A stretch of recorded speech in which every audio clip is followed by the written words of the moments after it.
Hey friends, it's Dr. Tiffany of TMD Collective, and this is another episode of Jaw Talk. I am at AES in Chicago right now, and it's been such a blast hearing all about Airway and TMD health. And I'm so excited to share all of this information with you over the next coming weeks and months. Today, my guest is Dr. Blaine Leeds. He is a seasoned general dentist with over 28 years of experience. He's also a pioneer in clear aligner therapy with teeth straightening and sleep health. With his groundbreaking work, Dr. Leeds has treated more telehealth patients worldwide than any other provider, offering millions of Americans increased access to dental care. He's an expert in integrating new technologies and AI into dental practice, and he's here to share his insights not only about how to keep our teeth healthy, but also help improve our sleep. Please join us today. And also, just a quick legal disclaimer, Dr. Leeds is a paid by Tooth Pillow, and Dr. Lamberton, myself, I have not particularly used this product, nor do I endorse it. This is just meant to be an educational opportunity. So it'll be great, and let's dive right into that episode. Quick legal disclaimer. All information in this podcast is the opinion of the speakers and not meant to be a substitute for a diagnosis and consultation of a qualified healthcare provider.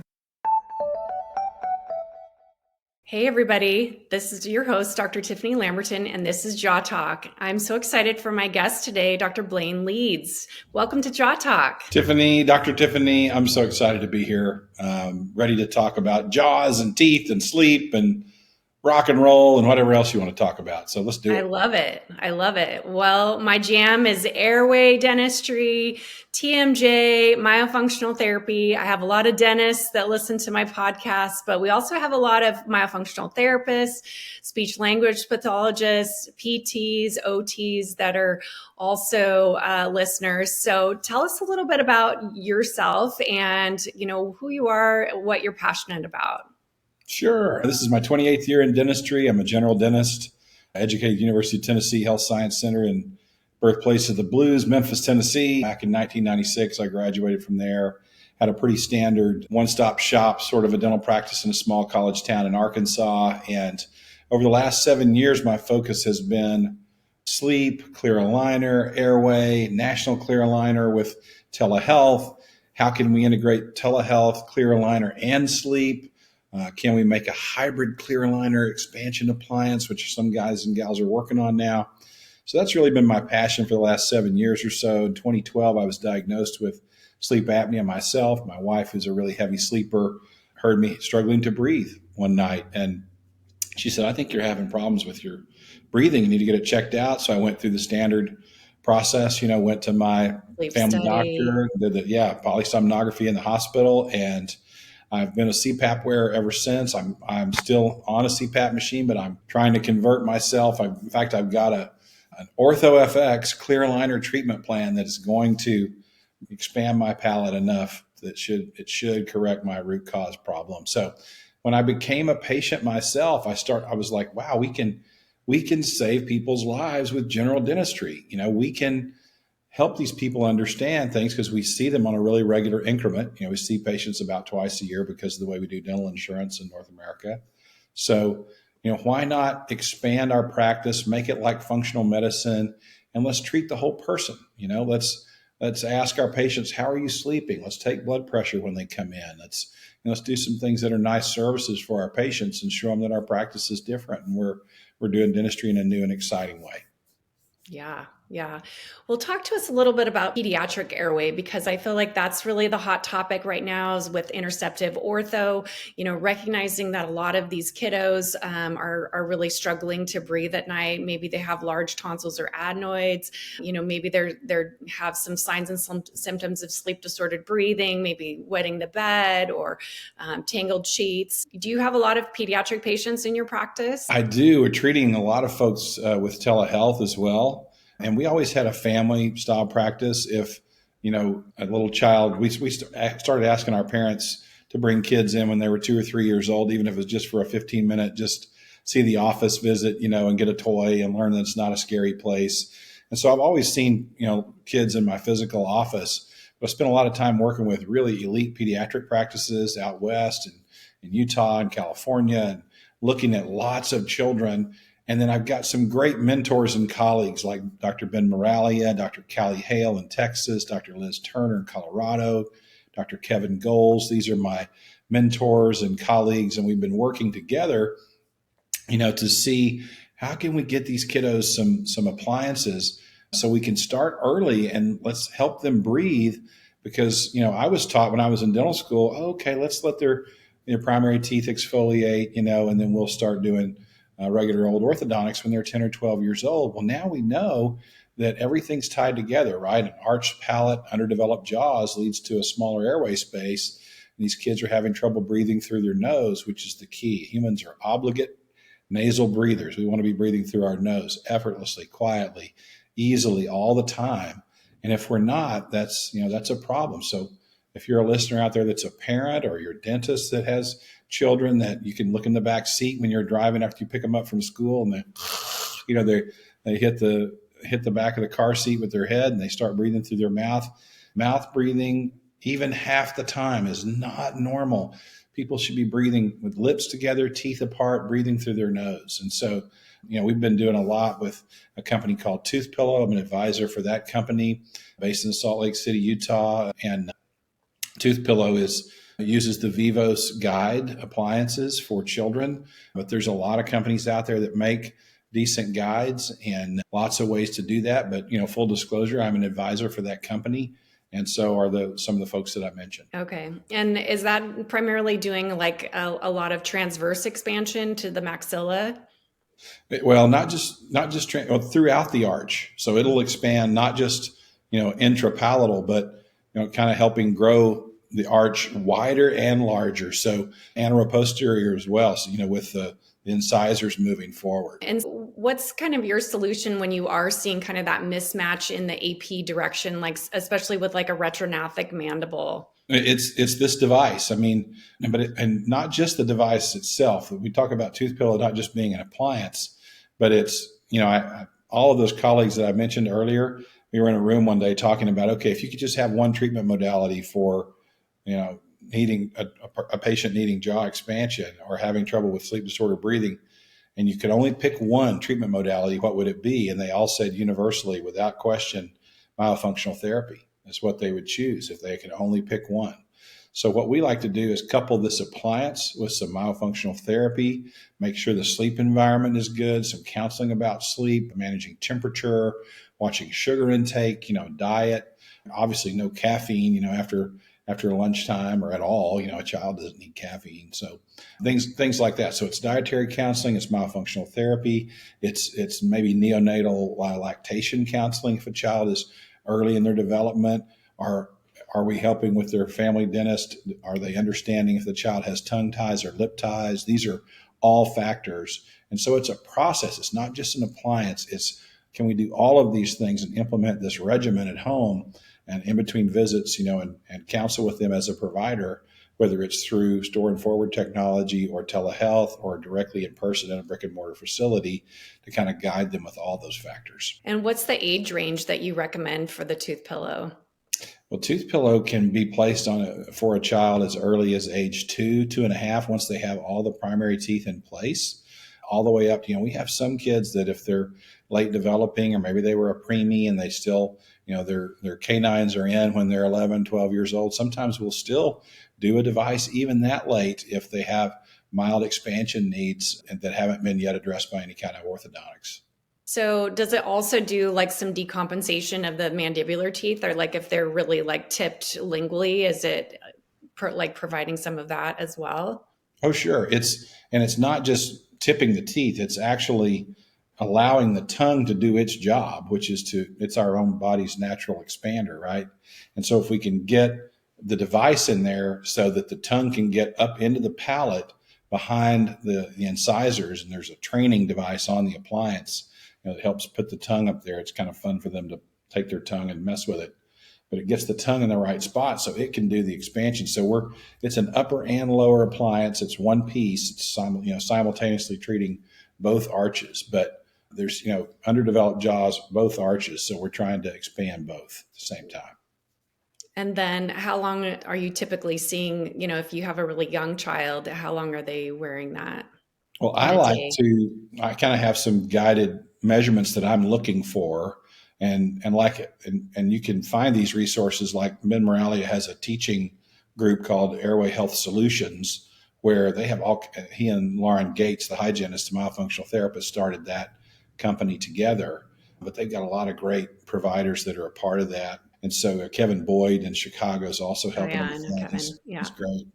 And so, but what they can do is you can look on there and find some different ways to attack these things with the kids. But what Mhm. we do is, and especially Kevin, he likes to get in and get out. Right? If we have that, what I was going to say on that AHS website, Dr. Morale and Lauren Gates website, they have some measurements on there so that as a provider, you can take their coursework. I think there's even a web course that you can take, so you don't have to travel or anything. It's a Friday, Saturday type course, very reasonably priced if you're a provider and you want to do that. And you'll learn a ton in there about this whole situation. But once we get the width that we want, the cusps are, hitting the fossa and the opposing teeth, right? So if we've got everything the width that we need, then therapy's over, right? Because we got occlusion now, so it's going to lock in the new location.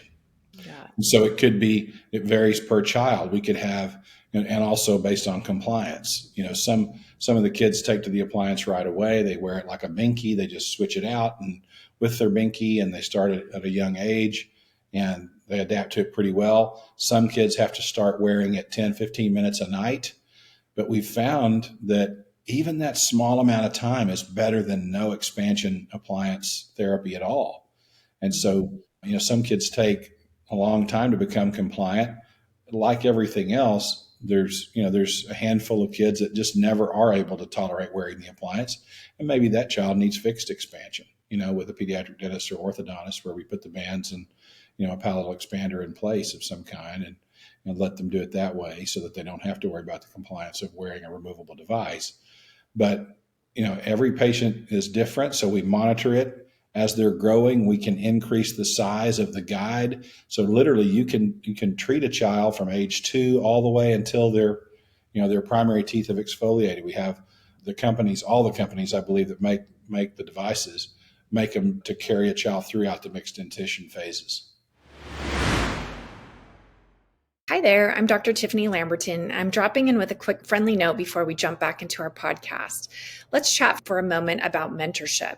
If you're a dental professional wrestling with TMD cases that you're really struggling to get it, I understand. The complexity of diagnosing, crafting those detailed treatment plans, and ensuring your patients are comfortable, it's a lot, isn't it? Here's the good news. You don't have to manage it alone.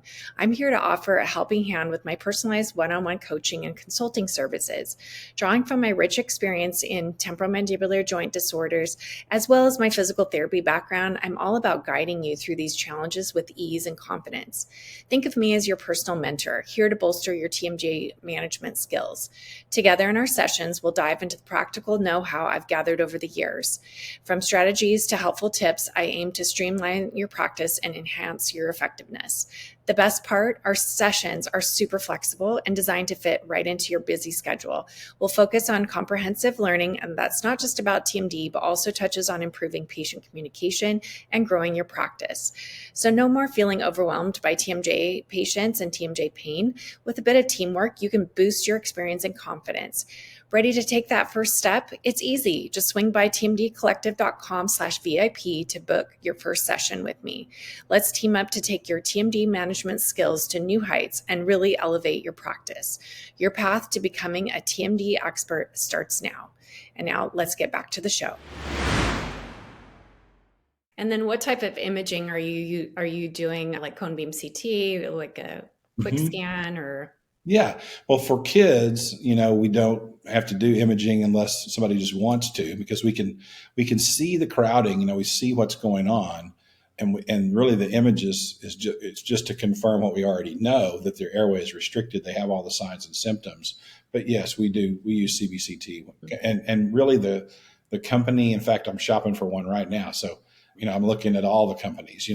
Vatec and yeah, every company, even Air Techniques is making one now. I found it this week. The company that makes ScanX X-rays and carousel processors and stuff.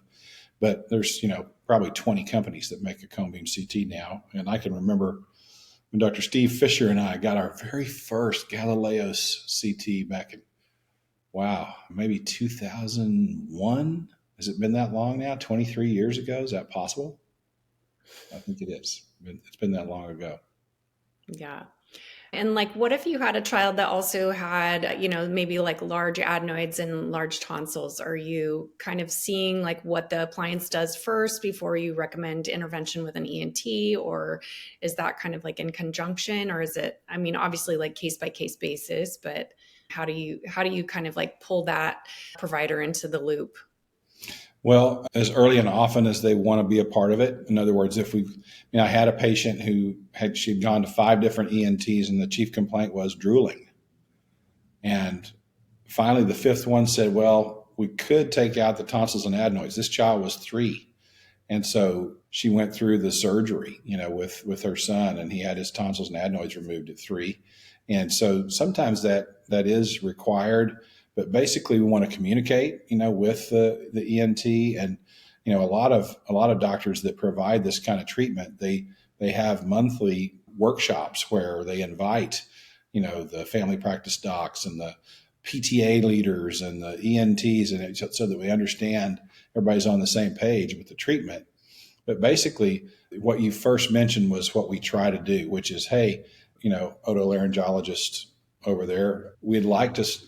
Can we wait a few months and let's see if we can get some expansion here with an oral appliance and get them breathing nasally, because we know that mouth breathing is really what starts the irritation and the infection pattern with tonsillitis and adenoiditis, because we're breathing that stark air that's not filtered, right into the oral cavity and into the fissures that are in the tonsils. And so you're dragging this air full of crud into the tonsils. And so if we can get, a child to be compliant and wear an appliance and start doing some myofunctional therapy, we can avoid surgery for a lot of patients. And they respond and they start breathing through their nose, and tonsils and adenoids regress in size and they go back where they're supposed to be, because we're widening the oral cavity and we're making the skull, the right size in the right places. All right. And I'm going to get a little spicy. Like, what would you say to the orthodontists that are like, well, they're just going to relapse? Well, I would say to them that that's not what we see typically, because it's like, if there's room for the teeth and we start with a foundation and we grow the mandible, we help the mandible and guide it to the right size. Because if you look back, for example, Ben Rowley does a wonderful talk about this. He's done a lot of work with this anthropologist named Dr. Robert Coracini, and people can find his book. But he went back and studied skulls thousands of years. And if you look at sub-Saharan Africa, the moms there are breastfeeding for a lot longer than we do here in the West. So we know now that the breastfeeding motion is more of a biting motion for the child than it is a suckling motion. So rather than moving the molars together, it's a different function. So they're toughening the gum tissue, they're expanding the jaw, and also in that part of the world, they don't do soft diets for babies. They hand them a large carrot that they can't, get down their throat, and they're gnawing on it, but soft diet, not breastfeeding as long, because we got both parents working. Everybody's got to get back into the workforce, and the maternity leave's 8 weeks, and then they go. So we're making bottles for the babies, and so those two factors, we just don't see relapse. And if you look at even adults, I look at thousands of adult pictures and scans every week. Almost every human being in the West needs expansion. Think about it. Every patient that you saw in hygiene this week, or all the TMJ patients that you're seeing, their arches look like somebody took their index finger and thumb and moved their molars and premolars together. They're shaped like this. They're not big rounded arches. And it's why we've been taking out 4/3 on every patient for the last 20 years, is because their jaws are all too narrow. And so, in the orthodontic world, we have people that say, oh, let's just do serial extractions and take their bicuspids out. Well, we wouldn't lop off a pinky toe to put someone in a shoe, So doesn't do the airway any favors, does it? It does not. No, in fact, if, and maybe there'll be I'll never forget, I was speaking to a person who was doing these large implant cases. And they were really just thinking about occlusion and replacing the teeth. But they were doing full arch implants. And I was speaking to their entire office. There were 4 or 5 surgeons in there. There were general dentists who had done a lot of training. They're really good at what they do. But it's just information exchange, right? Nobody had said, you need to consider the airway before you put this patient's maxilla and mandible. You're in control of all of it now, right? With the bite relationship that you're going to have on these full arch implants. And I could just see it wash over this person because I know that he and she had done hundreds and hundreds and hundreds of these cases. And you could just tell by their reaction, oh my gosh, I haven't considered airway in this at all. And so when you are restoring somebody with porcelain on all-on-4s and you're not paying attention to the airway, you could be, putting them in a lifelong permanent occlusion that's going to choke them to death. Yeah. And you got to take it into consideration. Yeah.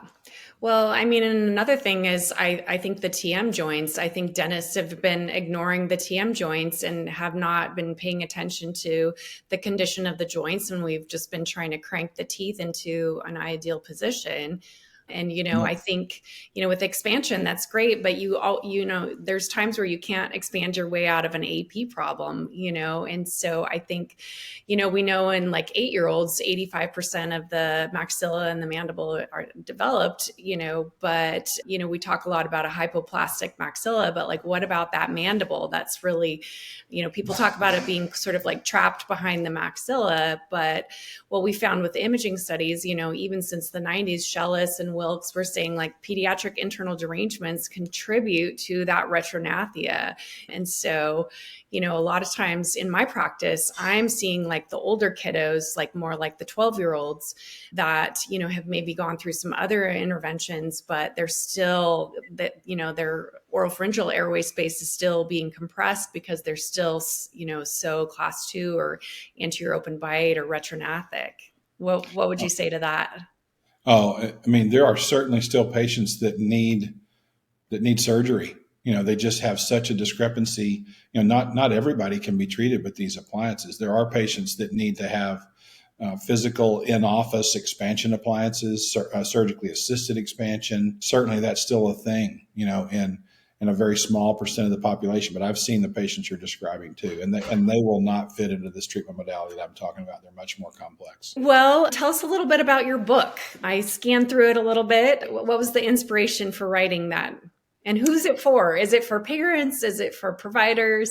It's for both, but primarily for parents. We want to get this actually it's for anybody who's interested in this, or anybody whose child is not sleeping well, or whose child, somebody, if their 4th grade teacher has come home or sent a note home to mom and saying, Sherry cannot sit still in class. She's always disrupting. We're understanding that 1 in 10 kids in the public school system get sent to the counselor every day for some sort of behavioral issue. And you and I know how we feel when we don't sleep well, right? And it's like, wow, if I can just get through this day with all my TMJ patients and adjusting all these appliances and diagnosing all these new people and talking if I can just get through this day and get home and get some sleep, I'll be so much better tomorrow. And we have adults and children out there who just don't ever get restorative sleep. And I think, what we want to do is share that with people, that because we have a medical community and a dental community that are separate, right? We go to different schools.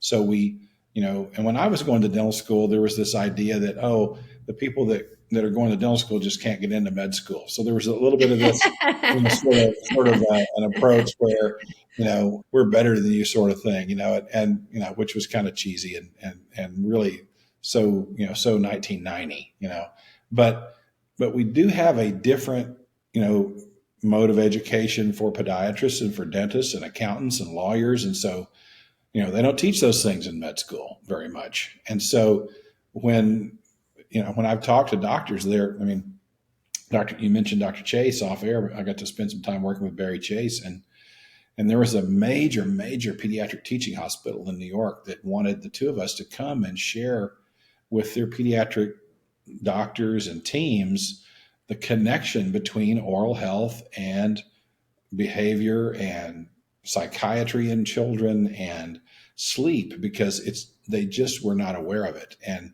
she had spent some time talking to Dr. Chase about it, and she was just the lady who was running the entire hospital, physician, and leader of this hospital, was like, please come talk to our doctors about this, because it's just not communicated to them. So that's why we wrote the book. That, and because Brian Ferry, my co-author, Brian is a health counselor and a PhD candidate himself, whose background is in marketing, but he tragically lost his wife to complications from sleep apnea about 8.5 years ago.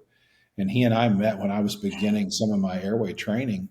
And because he was helping one of the companies that made the appliances at the time, he was their director of marketing. And he was so passionate about it. And we had so many things in common that we were like, we really need to write this story and try to help tell this new story of dentistry, that dentistry is more than just, brushing your teeth and floss and getting cavities filled. It's such a whole body connected experience. And, and this particular problem, we wanted to get the message out there and to try to help people maybe avoid some stimulants and have some stuff done first and rule out everything else before we start with big pharmaceuticals, Yeah, that's great.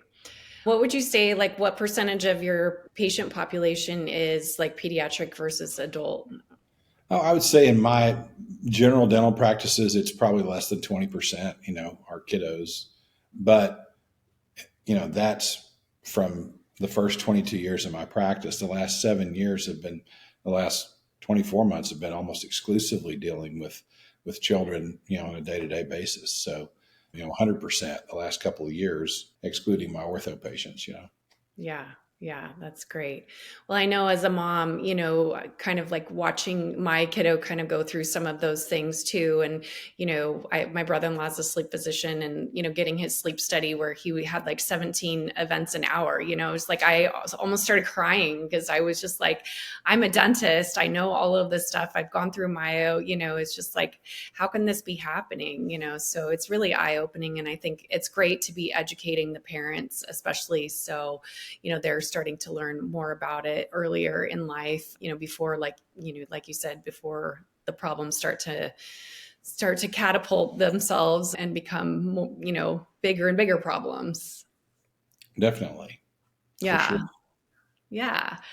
Well, tell us a little bit about what you have going on that's exciting. Are you giving any lectures, or give a shout out to, your product and what you have going on here in the future? Sure, I appreciate it. Still promoting the book. I wish it were out physically already. I wish you had a physical copy in your hands. It was supposed to be out November 30th.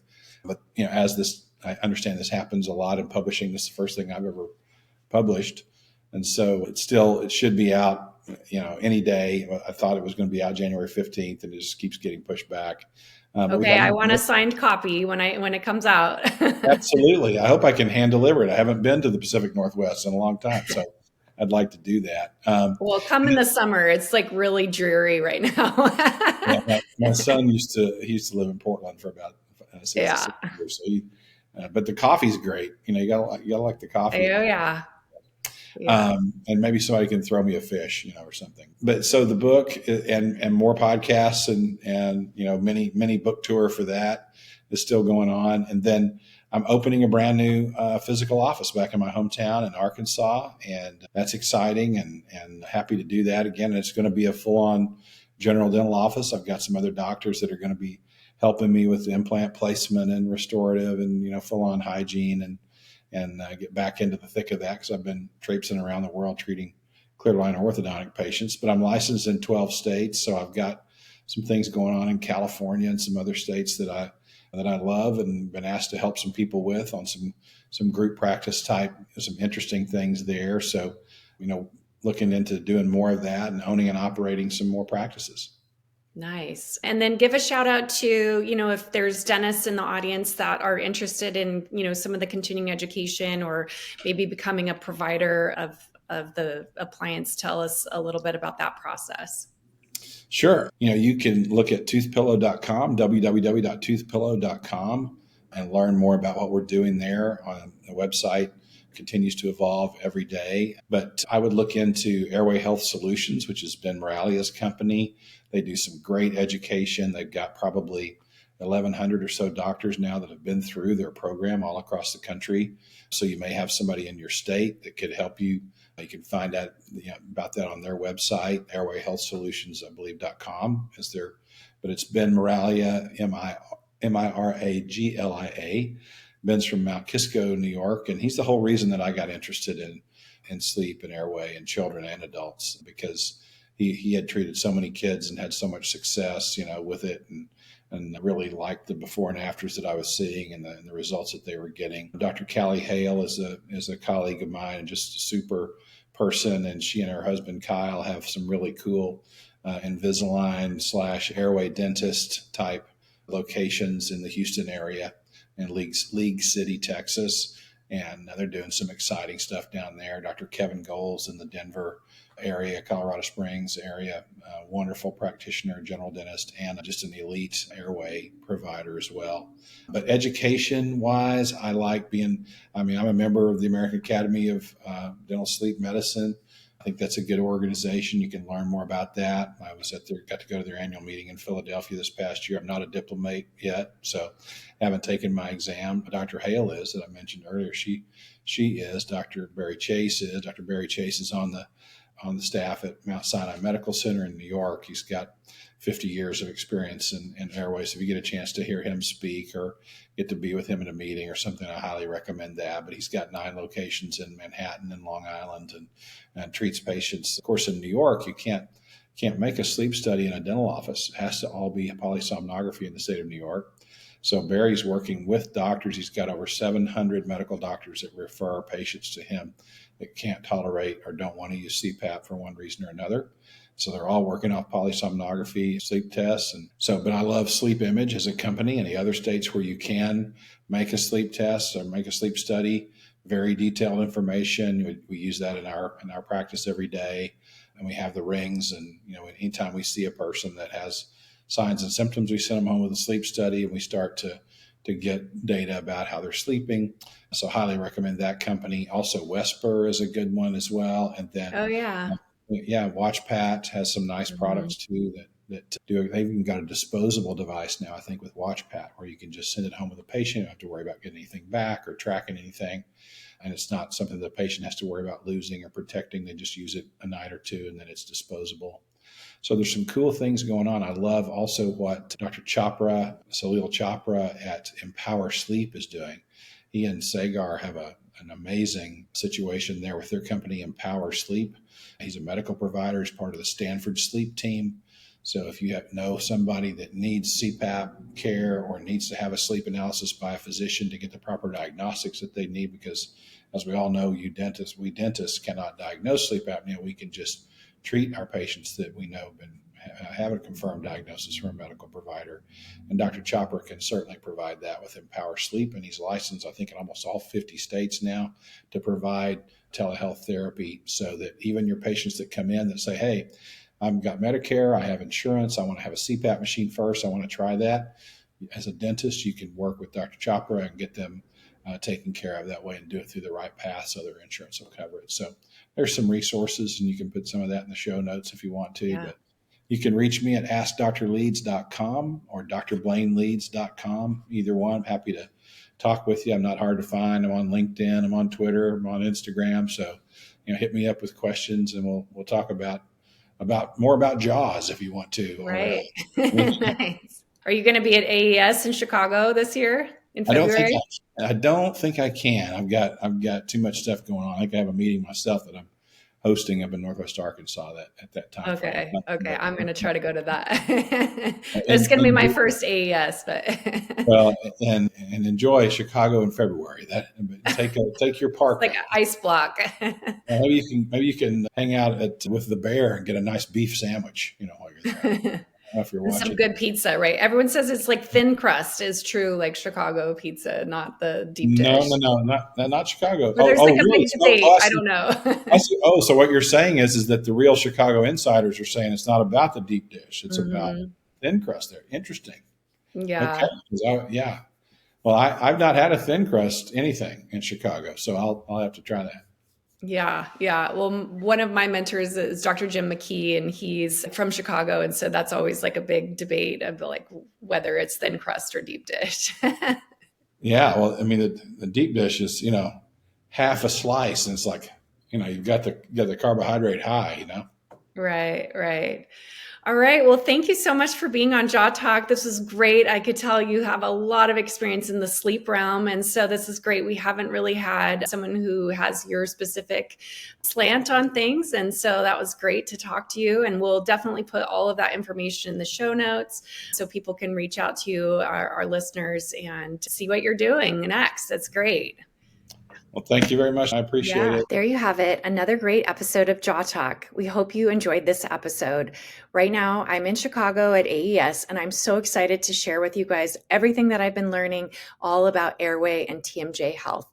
Please remember the quick legal disclaimer. I don't use Tooth Pillow. I haven't endorsed this product, and Dr. Leeds is a paid provider of Tooth Pillow. Great information, and if you'd like to check out his upcoming book, What Happens When Your Child Doesn't Sleep, Unlock the Secret to Happy, Healthy Children, check the links in our bio. All right, if you found today's episode enlightening and informative, I encourage you to support Jaw Talk. Your support goes a long ways to help us continue to bring amazing content to the show.